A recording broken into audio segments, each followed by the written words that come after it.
Gene Principe is the star of Sportsnet Oilers. He joins us today from the City of Champions. Always enjoy our chats with Casino Gino. How you doing, Gene?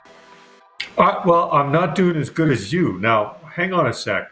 Are you at Tom Brady's house or what? You've been down there forever. No, Tom's at my house. He's in the living room right now. And so there's that. And what else did you have? I can't believe how long you've been in Florida. Every day I sort of see your snippets, your updates, your guest hosts or co-host burping, different things like that happening. And I see you in Florida. How long have you been down there? Couple months, and I think going on 3.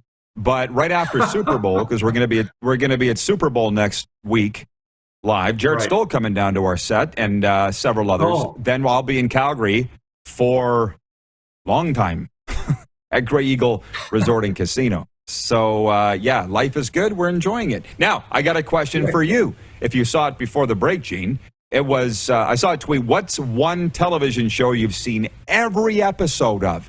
And to give you a hand, I've seen Cheers, Coach, and what else did I see? WKRP, because I own the box sets of all of them. Is there one TV show that you've seen every episode of? You know, I'm going to go back to really my youth, and I used to always watch The Love Boat. And I have some of the box sets as well. My wife got me that for Christmas a couple of years ago. So The Love Boat would be one of them. I think I'd be in on Cheers, but I don't know how I'd be able to actually officially tell whether I've seen all the episodes. But, Sam Malone was legendary back in our day. I mean, who didn't sort of want to be Sam Malone? So those would be two that would be leading the way for sure. Grand shows for sure. Captain Merle Steubing. Okay, a real favorite of Kevin Carius, by the way. Next time you see him, ask him, my former roommate from college in CKBI, Prince Albert. All right, Gino, before we get to the Oilers, the viewer had asked me about the Coyotes arena situation. There must be a lot of talk in your circles about that. Do you have a take on the move temporarily into ASU?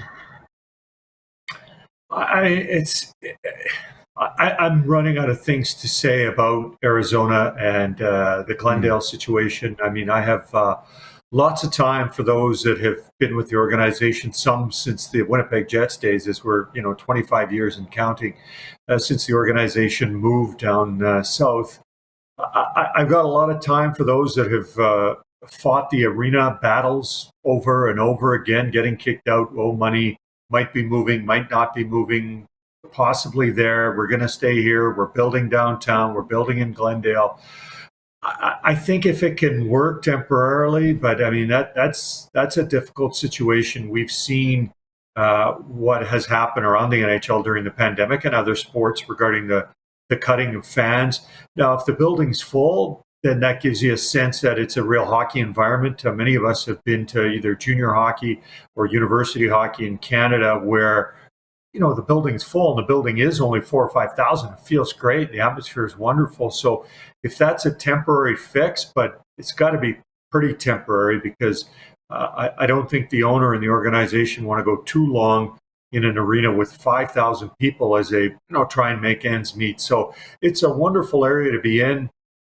Those that are there are passionate. And I have the, advantage, Rod. When I'm there, usually the Oilers are there, which means there's lots of Canadian hockey fans there. I haven't been there when, for example, Nashville is playing Arizona, or the LA Kings, or teams that aren't necessarily from up north. So I hope they get it worked out. It's a great place to watch hockey. It's a great place to work/visit. So hopefully there's a resolution at some point somewhere there. Yeah, it doesn't look like they're going anywhere. So like you, I hope it works out well. Now, I watch every Oiler game, Gene, and before I talk to you about your hair, man, it must be a lot more fun lately. Winners of 5 of the last 6, and Evander Kane tickled the twine again, and it looks like it's working.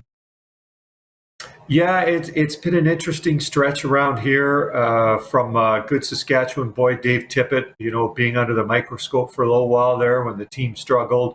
But, in my opinion, he's the right guy for the job and the right guy to continue to be the coach. So I give Ken Holland credit. That is, especially in this day and age, Rod, it's difficult not to succumb to pressure and make decisions, sometimes right, sometimes wrong, just to kind of appease people. So I'm real happy, and I'm not suggesting Ken ever thought about it, but I'm glad that Dave Tippett's a coach, and I'm glad to see the Oilers winning. When you've got Draisaitl and McDavid, people expect greatness from them, and the team to be pretty good, really good, very good, somewhere in that upper echelon. And the team has shown that during the regular season the last couple of years. That's not an issue for them. But this recent slide that's now been taken over by a recent winning streak is really great. Nice way to go into the All-Star break. I was disappointed not to see Ovechkin versus Draisaitl. I'd say two premier goal scorers. You can throw in Austin Matthews over the last few years, and most recently Chris Kreider. But it's great news. Evander Kane, listen, that is nowadays, it's kind of, when you make a personnel move, it's not just about the player, it's more increasingly about the person. People can easily dig into the past and see what someone has done or not done or allegedly done. And, Evander kind of faced that when he first signed with Edmonton, and he's going to have to sort of deal with it. But they have signed him as a hockey player, and so far as a hockey player, everything's been going great. Everything kind of seen and heard, everything's going great off the ice. So at this point, that's kind of all you can attach yourself to regarding Kane and the team. And, hope everyone has a nice couple of days off, excluding Draisaitl and McDavid, who'll be down at the All-Star weekend, and then it's back at it. Well said. And watching the interviews with Evander Kane, he seems very well spoken too. Like you, I hope that it works out for everybody, and I hope that maybe he's changed if he needed to. Jennifer at the Four Seasons Sports Palace watching. She says, "Take on Kane," and you just answered that. Craig Campbell watching from the Hockey Hall of Fame in downtown Toronto says his television show he's watched every episode of is Hogan's Heroes. You're betraying your age there, Craig. That's black and white, isn't it, Gino? Yeah, oh, yeah. Hogan, I see nothing. I know nothing. I've seen a lot of those episodes, too. Yeah, exactly. This thing you've got I know on the back of your head, are you auctioning it off at the end of the season? What's the deal? You know what, Rod? I think the deal is this, that I need a haircut. And because of what I do or where I work, I've been able to build, I wouldn't call it a following, because people watch the Oilers games and you're just part of it. They're not watching it for you. So between that and social media, I think I have an opportunity to do some good with some bad hair, and I'm kind of looking forward to doing that. I think it's something. Now, originally I was going to cut it during this Olympic break, which was a nice window. I could get it cut real short and sort of let it start to come back, but there is no Olympic break officially. So something soon will be done, and I want to tie it into a charity at this point. If I can make 2,000, 4,000, 5,000, I don't know what I can make. Maybe it's hundreds, not thousands, but if I can make anything for a charity, I would like to try. I would have loved to have waited till the end of the season, but I'm not sure I can go another 40 plus games like this. So we'll get it done soon, and hopefully we'll be able to help one of the great charities that so many of us attempt to help in many different ways. And my way would be in cutting my hair. Good for you, Gino. Proud of you for that. And just lastly, well, everybody's saying, don't cut his hair. My cousin Christine's watching in Medicine Hat. She says, love his hair. John in Winnipeg says, don't cut it, Gene. So anyways, it's your hair. Do what you want. In 30 seconds or less, what's the take in Edmonton of Wayne Gretzky's analysis on the NHL on TNT? Because I am loving it every time he's on.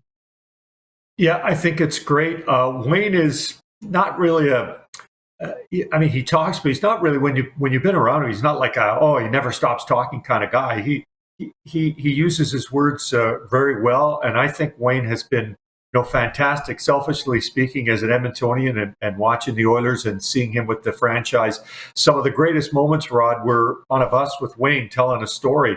Now he tells those stories nationally, so it's great to see. I'm not surprised that the great one is great at what he's doing on TNT. And, I look forward to him having a game where maybe he can, be in Edmonton and be on set here, because I think that would be fantastic for him. I think it'd be fantastic for the Oiler fans as well, and hockey fans, to get a chance to see him in person and not just see him on TV.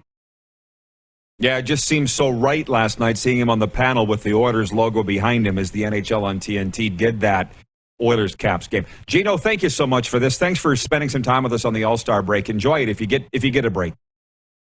Anytime, Rod. Appreciate your time. Take care, pal, and enjoy Florida as you are. Thank you, buddy.